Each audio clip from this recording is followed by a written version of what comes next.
It's been a good off season, and we've had a chance as a coaching staff to go through a lot of things, and then obviously free agency, the draft, and to the point we are now. But it's exciting to get our players back in.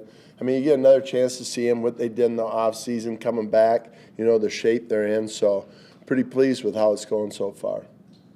How much are you allowed, or do you beat the drum for that 15th pick to be a pass rusher? How much do I beat the drum and how much am I heard? No, I think we always do. We just look at it as a defensive mindset and just say, all right, here's the guys we really like. And I think, similar to the offense, they look, hey, if we draft this guy, how do you see him being utilized? What's the plan for him? How do you think he can fit in? Those conversations are always had. So, yeah, there's guys throughout the draft. I mean, really throughout the whole draft that we feel like, hey, here's the 6th round. Here's the guy that we really like. Here's the traits we think he can bring. And, I think that's with every round. But, yeah, Chris and the whole scouting staff does a good job of making sure that our feelings are heard. What intrigued you about him? What's that? What intrigued you about this guy? You know what? All right, there's a couple things I think about rushers. When you look at the history of rushers, there are times sometimes it's tough. There's a transition, right? That you come up and you go, oh, this guy was great in college, and and then he has 4 sacks or 5 sacks, and there's a transition time. So I think you look at players and you say, all right, what can speed that process up? What gives them a chance to be, it's always a race to maturity, especially with the rusher. How fast can they get there to where, it finally kicked in their 4th year, their 5th year, you're starting to see them get a good feel for things. And I think with Leatu, he is very polished. He's got an arsenal of moves. He's not a one-trick pony. You can see speed to power. You see speed. And so you feel like, boy, his maturity, it has a quicker chance of getting there than, okay, hey, this guy's going to develop. And it's like, no, he's intriguing. He's pretty polished that way. And like I said, the arsenal moves and the play level, he plays with high effort. So sometimes those things that take some time to translate, it feels like he's got a head start on it. And I think that's what was intriguing about him. How many guys have that coming in? Is that rare? You try to, based off film, and, you're meeting with them to see their maturity level and where they're at. But it's hard. But I think our scouting staff, Chris, Ed, the whole group, felt pretty strongly about that in the short time we were with them. And then watching on tape, you can see some of those things. Danton Lynn was our quality control coach at the Chargers, and he was the defensive coordinator at UCLA. So there's, hey, how do you think he would fit in? You coached him. You know how we play. There's conversations. You try to get as much information as you can. But just in terms of like the arsenal of moves, and this is because you can see it when you watch him, right? I mean, even little me. Is that typical? Is that hard to find sometimes? I don't know if usually guys got 1 or 2, that they feel. And really in the NFL, there's not many guys that, I got 8 of them. I don't know if that's realistic. I think, guys that have their main one, their counter moves and things like that. He just feels like he does have that, and he's pretty polished at the college level of having that. Now, we anticipate that it should translate over, but there's still a time period that, the tackles are a little bit better and protection schemes and things like that. With Leatu, it seems like he didn't win at the college level because he was bigger, stronger, faster than everyone. Like, he's big, strong, and fast, but he won because of his technique and his preparation. Is that fair to say? Yeah, I think that it's obviously the skill set. One of the things that jumped off at us was his athleticism. I mean, they had him drop. You can see him flip his hips. Not that we're going to do that a lot with him, but you could see his overall athleticism. He can rush in a 2-point. He can rush in a 3-point. He's used as a spinner. Now you can put him over a guard. So I think when we look at the big picture, the versatility that he gives us too, that overall athleticism with his mindset, he's pretty mature that way. I think, some of the adversity he went through probably helped that maturity. To get better at football when he wasn't actively playing the sport, because, he missed 2 years, comes back and has 10.5 sacks, I believe his first year back with UCLA. What does that say about him and just his desire to get better? Well, and it's a little bit of a fresher player too, right? Like, he didn't play for 2 years. So, there's that part of it too that says, hey, I mean, what is his upside? And I mean, that will be intriguing to see. In our conversations with him and how he handles it and how he handled his adversity and how he fought through it, because there's going to be tough days. There's going to be challenging times. But it's such a mindset. You go against a tackle, your first rush, and you get stymied, and you're like, oh, this is a little bit different. But I think he has more of the mentality of he just keeps coming, and he had a chance to work with Max Crosby and, our guys, Quiddy and Dio, and, so I think, there's a pretty good understanding, a little bit of his mindset. How do you see your cornerback position? It's a great question. I think it's, really wide open. Now, you got Dallo coming back and Juju and JJ, and so we really like that part of it. I think for us, it's the skill set, the length, the speed. Now it's just the consistency. Who's going to step up and be that guy that takes the next step there as a corner. Kenny we feel real good about and what he brings, and, we trust Kenny and his consistency. But with those other guys, it's, play in and play out, who can play at the standard we're looking to play at. Gus, with Juju, what did he miss by not practicing last year? I mean, when he got back to the field, you guys were in game mode. Yeah, that part is challenging now because, there's still a little bit where we're looking at him and you can see that he's had some experience playing.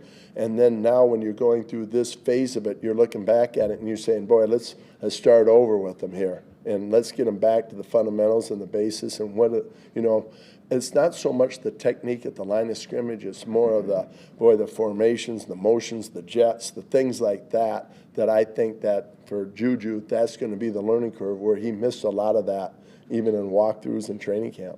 Gus, is Jalen Carlisle a guy that you feel like can make that position switch? We do, and I'll tell you why. I know Chris Ballard talked to you about Richard does a great job evaluating linebackers and that.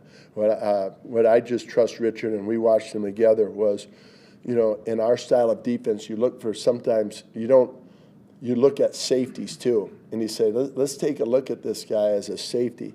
I know being around a guy like Richard Smith, if he can pass drop and understand pass coverage, he'll get him to use his hands. He'll get him to play the run. He'll get him to be physical. He'll get that part of it.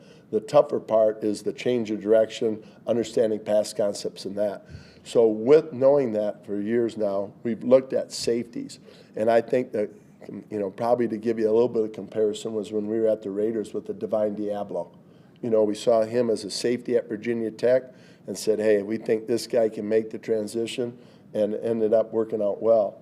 And I think, that's, I'm not comparing those two, but similar now. Similar. We looked at him and said, whoa, look at him now. There's a lot of good traits. His pass coverage, his ability to play the pass, understand concepts, all that part is there. Now it's the other part, but he's really intriguing for us because of that.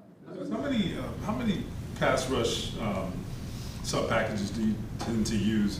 And with adding a guy like this and with the number of bodies you have, how does that factor? Yeah, I think that's a great question. I mean, I think when we first got together, we said, boy, if we can build this to where you got 8 guys, right? Like, let's get 8 where we can roll and we can sub in, keep guys fresh and do that. That's ideal. Now, when you see guys that have specific traits and you see different skill sets, you go, hold on now. I think, we got a chance for a mismatch. Let's see what that can develop to be. An example might be Melvin Ingram at the Chargers. All of a sudden now he was a spinner. Hey, you put him over a guard as a spinner, and we might have liked that matchup at that time. When you have an athlete like that, I think those packages, might expand based on what we see day in and day out to utilize the skill set. Is free safety, you see free safety kind of the same way you see corner in terms of being wide open? Yeah, I think, Rodney and Nick and, Daniel, all those guys at safety is just, which one is going to come to the top. I think that, a guy like Rodney, his first year, good year, second year, struggled at times, but it feels like now, just a short time being back with him now, it's like, you know what, I learned from that. That's not happening again. He's kind of got that mindset. So it feels like a pretty competitive group back there. And I think Nick, we tried him at strong and can play strong, but I think even looking back at him at college, when he sees things top down, his comfort level and his speed picks up. So, he's in a pretty good mindset now. So it'll just play out there, and we'll see what we come up with. What have you seen from just Dallas Flowers, confidence-wise, even after the injury? Because Kenny was telling us he's a guy who wants that spot to start. Yeah, I thought he was really impressive up until the injury. That he did some good things. He's got that maturity, very driven, knows what he wants. Pretty focused on that. You see him even in these walkthroughs and stuff. So all those guys are extremely competitive. They get along great, but you can tell they all have a sense of, hey, there's some opportunities right here, and we got to be on it. And the big thing for us is, man, you got to make plays, but the consistency. We have a veteran group up front. We got a veteran group in the at the linebacker spot, and a big thing with them is we got to be able to trust. They love everybody, but you got to be able to trust the guy next to you, and that's what they need to make sure they possess, that trust when they're on the field. There's that communication, the growth in year 2 with, Jalen and Juju, where they now have more bond with their other teammates in the secondary to help out with that. Well, that's a big part of it, because sometimes you're going through that phase of, I got to gain the respect of my teammates. They got to, they got to understand that I know what I'm doing. They got to know that I know the package. There's all that part of it that sometimes can be cause a little clutter for some younger players. The good ones don't worry about that. They feel like, hey, if I just go play, all that will come. But everybody's a little bit different.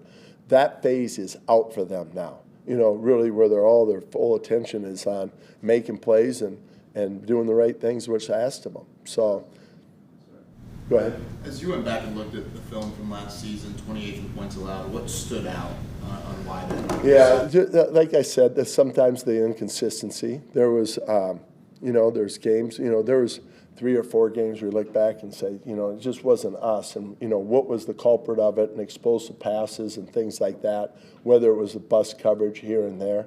But, I think that's what we're talking about. I think in those times we just got to make sure the young guys got to play at their highest level. And it's pretty cool to see now. I think, anytime that you have consistency, with players, coaches, anytime they're that, it does give you a chance. Obviously, decisions have to be made. We all understand that part. But I think as players, they know, boy, if they can be in the system a couple of years into it, it gives them a chance to play faster. And now with the older guys understanding the system, now you're starting to see the accountability.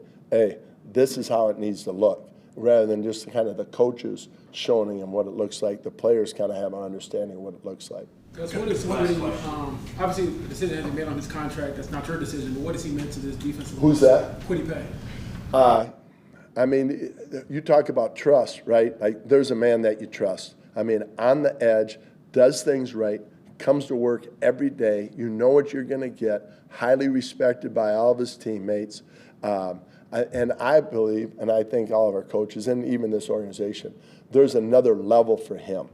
And in this short period of time, you can see that in his mind too. Like, he's excited about, with Charlie in there and learning some different things right there for him. You can just feel like Kwity, like we said with rushers, sometimes it can take some time.